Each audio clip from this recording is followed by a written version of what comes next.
Welcome to the Dice Tower, a show all about board and card games. In this episode, Dan King and Eric Summer take a look at different board games at the GAMA trade show in Las Vegas.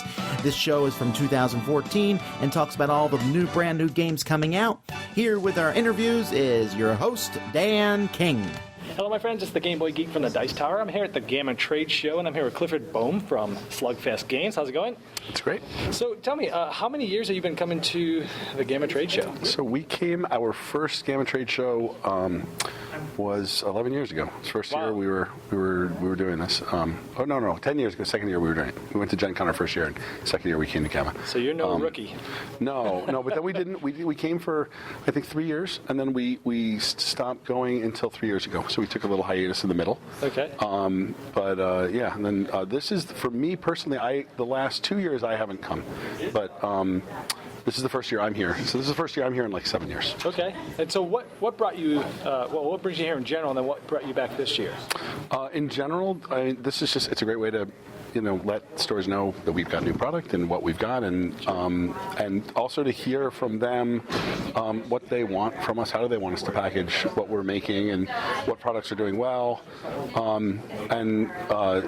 It also lets us pitch new ideas, which is really useful. Like, what do you? We have these new things. How should we package them? What should we focus on? Cool. And so, what do you have that's maybe new that you're kind of showing all the retailers here this year? We just in December we released Red Dragon Inn 4.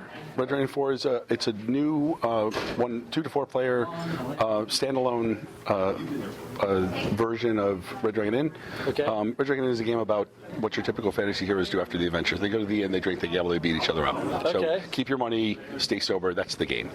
And Red Dragon Inn 4 it has a new wrinkle because rather than happening in the tavern, it's actually happening on a ship. There's a ship, the Crimson Drake, and the heroes if they have to go somewhere on their adventures, they take the Crimson Drake, right? And so they're in the captain's quarters on the Crimson Drake, drinking, gambling, and beat each other up. The characters are all sort of nautically themed, but there's an extra mechanic, which is sea event deck. So every some number of random turns, the sea event deck will do something. It may be Party with a Merfolk. It's great. Everybody has a good time. But it may be the Kraken attacks, and then everybody has to work together to fight off the Kraken. Okay. And so that's kind of a new wrinkle. We also put out 2 new allies. That's single character expansions for Red Dragon Inn. Natalie she's sort of a troll witch doctor kind of character. She puts out a lot of hexes and curses and stuff.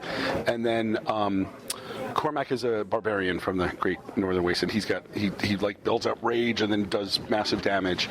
But as he's doing it, he's sort of limiting his options. So the more rage he has, the more damage he can do, but the less options he has. Okay. So he becomes a little dangerous to get specialized. And then we'll have 2 for the summer. We're going to try to release them just before Gen Con. We're going to have 2 new allies. Bastion, who's a priest, who has this prayer mechanic. So he's going to have sort of these like very big, powerful cards, but only a very few of them. But each time you play them, you'll get a different set of 3. So when you sit down and play them, you don't know what you have, and the other players don't know what they are until you show them.